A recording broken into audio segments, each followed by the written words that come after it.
Hello guys, welcome back to the channel. Today I'm going to review this Orient piece, which seems to be the most demanded piece on the unboxing video that I did a bit earlier. So here it is. Shout out to Samuel, a local supporter and watch enthusiast who has come forward and very generously lent a few of his pieces for me to feature on the channel. So thank you, much appreciated. Any supporters who come forward, I will do my best to objectively feature your pieces if you're kind enough to lend me your watches. So here we go. This is the external box, which is a bit different to other Orients that I've seen, or at least the one Orient that I've featured on this channel, which is the Curator, really very early on that I reviewed that one. So outer box, and then there's an inner box. They're both a similar material, made of cardboard in this, I guess, dark, deep color here. And let's open this up, and there we have the box opened with Orient M-Force on the top there and the watch around a cushion. So let's just get that open. Okay, and then just a little bit more about this box. You can actually lift this up here. There's a little tabs here, and I'm going to open this up, and you can see in there is a little slot where the manual sits. I'm not going to go through the manual. It's pretty basic. It's not a very complicated watch. So that's where it sits in there. So let's just put that away and get into the watch itself. Okay, guys, so right here we have the Orient M-Force Bravo. Now this comes in various other iterations of Delta and other, I guess, original versions of the M-Force. This one is Bravo. The model number is SEL0A002D0. If you're interested to check that out specifically, I will of course put relevant links below. Now Orient, I've covered this briefly before, but it's a company that was established in 1950, a Japanese company of course, and it was established as a true independent watch manufacturer. But it did become a Seiko subsidiary in around 2001.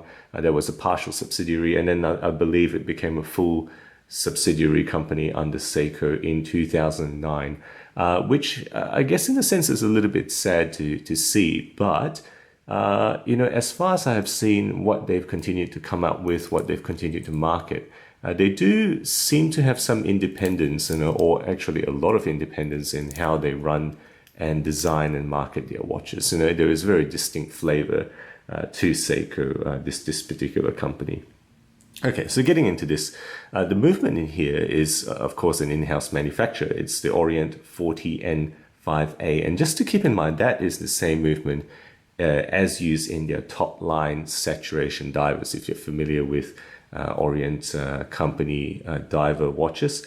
21,600 beats per hour, 22 joules, and a 40-hour power reserve. And you can see that power reserve on display there in that meter at about the 1 o'clock, or I guess you can say the 12 to 2 o'clock position there. All right, the case is 45 millimeters, right? So it's pretty chunky. It is 316L steel, 14 millimeters on the thickness, and 24 millimeter wide lugs with, I guess one notable feature, these are jeweled lugs. The lug-to-lug distance is a significant 52 millimeters there, and the overall weight is, I thought this was at least 180. It is actually 210 grams. It is one of the heavier watches that I have held on the channel. 210 grams of steel there. Right, finishing wise, there's a circular brushing on the top. I don't know if you can see that on the lugs there. It's probably pretty hard to appreciate on camera, but it's a circular kind of radial, not radial, but circular, concentric circular brushed pattern on the top. Transitions to horizontal brushing on the side, and there is a polished bevel there. You can see the 45-degree bevel, thin line there. It is a polished bevel. The case back is screw in. Of course, it's going to be screw in for this diver. So very simple. All right, it's just a bit of printing or laser etching on the back there, Orient M-Force, and some details around the side. Right, and then looking at the crown, it does have a little bit of a sign there, right? Etching and signage on the crown, the Orient symbol, and of note also, it's got a nice little O-ring, kind of red O-ring around there, so adding a bit of color to the crown. So screw-in case back, screw-in crown, that gives it a 200-meter resistance, and that is actually an ISO 6425 certified resistance. Interesting, they haven't chosen to put divers 200M on the front here. It just says M-Force 200M. I'll just show you by turning away the time here. Okay, so you can see, right, the M-Force there, it actually just says M-Force 200M. Okay, let's just turn away the hands. It's hard to put the hands in a position that will show all the branding as well as show all the complications. You know, there's that many things on the face here. Okay, the other things I would say about this case, and I should say because it's notable, is that it is also ISO 764 magnetic resistance certified, as well as ISO 1413 shock resistance certified. You know, it meets all those criteria. So it is multi-resistant. You know, I have not seen a diver that has been kind of like sent for all those ISO compliance testings. This one is the first. You know, it's almost like a G-Shock, you know, with those various resistances. Right, dial-wise, I'll let you appreciate that a bit. You know, that's a midnight blue. That's what they describe it to be. It's kind of like a bit of a matte finish, midnight blue. Applied markers, you can see, all the way around, with arrow style hands. Now the arrows are slightly different. That minute is similar to Seiko's, I suppose, some of Seiko arrow hands. That one is a bit different though, the hour hand. You know, it's kind of like a divided loom appearance into three different sections, forming kind of a broad little arrow or sword type of shape there. Okay, the loom is, I'm not really sure what it is, right? It's pretty good loom, I must say, in line with how Seiko loom typically functions. So it's pretty good, you know, and I'll put up a loom shot for you to appreciate how it actually works out. You know, typical green, but it works through the night, and it's pretty bright when you first charge it. Complications wise, well, obviously it's got the power reserve at the 1 o'clock with the orange-white motif, which is dominant throughout this watch. So orange for the up to 30 to 40 hours. And I'll just show you how it charges up if I can do this. It's nearly fully charged because I've been wearing this a lot. And as it is, when you keep it on your hand, it will charge up fully and remain charged. So let's just see if I can show you winding. Yeah, hopefully you can appreciate it winding up to full there, right? You can see that arrow moving up to the top of the 40 hours on the dial there, and that's where it's going to be sitting. And very easy to charge up actually. When you pick this up and wind it, it's actually very easy to get that arrow moving on the charge indicator.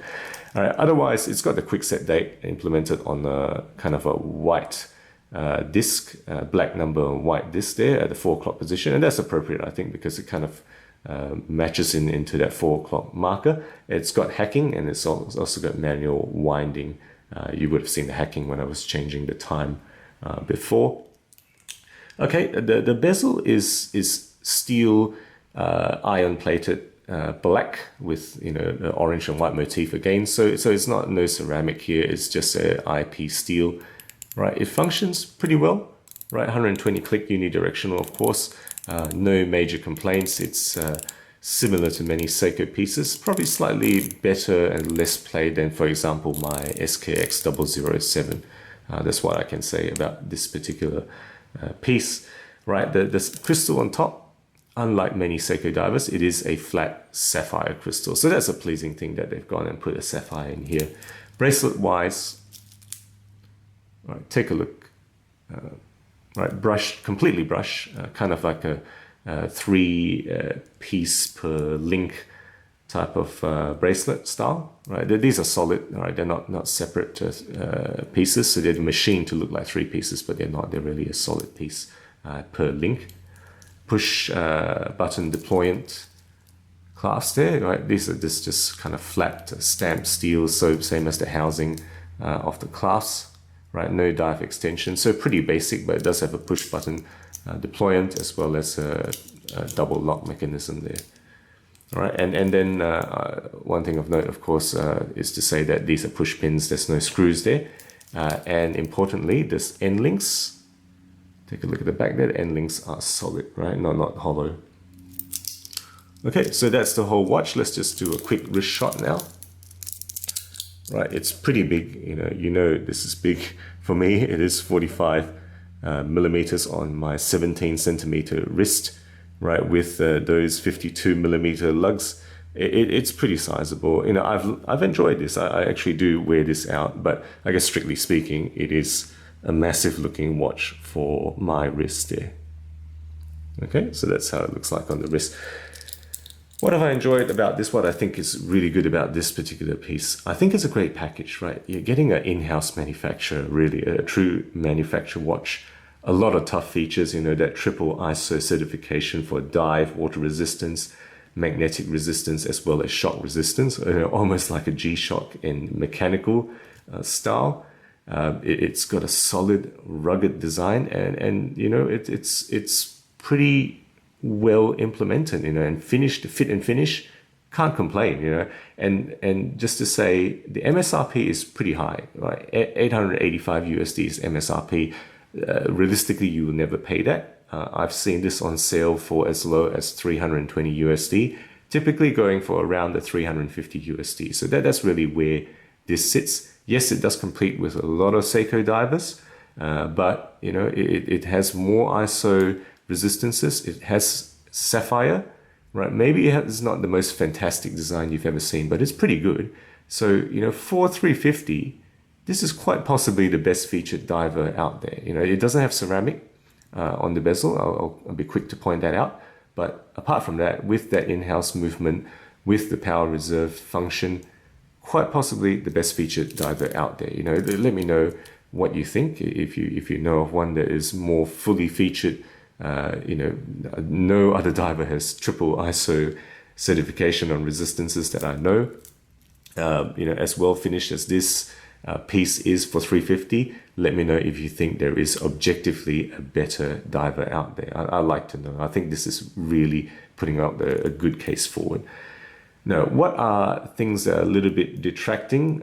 Well, the color scheme, right? It's nice and sporty, right? I'll give it that. It's definitely, bright, functional, but because it's got that orange, that bright orange, it's got that red printing M-Force as well as on the O-ring there, it reduces its versatility. Now, I have worn this to work because I think I can kind of just get away with it, but it strictly is a casual piece and it doesn't really lend itself to more formal use, partly also because of the massive size here.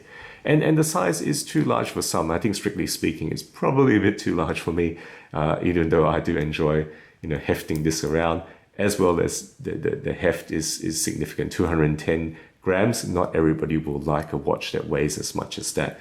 And then lastly, I'll just mention, it's got that steel bezel, right? It's IP steel. I don't know how easy that coating will be damaged because, that's the first thing you will hit, of course, the bezel, if you do knock this watch. So it's not ceramic. So there's a little bit of drawbacks there, but kind of a little bit of nitpicking, I must say. I'm kind of needing to really pull out all the stops to find out any weaknesses on this watch. So guys, there we have it. Orient M-Force Bravo, my review of this. Let me know what you think. In fact, if you have this watch, I would like to know your experiences of this particular diver. Guys, if you enjoy my videos, do consider subscribing. I'm putting out new content weekly, always aiming to be objective and unbiased about all things horology. Thank you again for watching, and as always, I will catch you guys next time.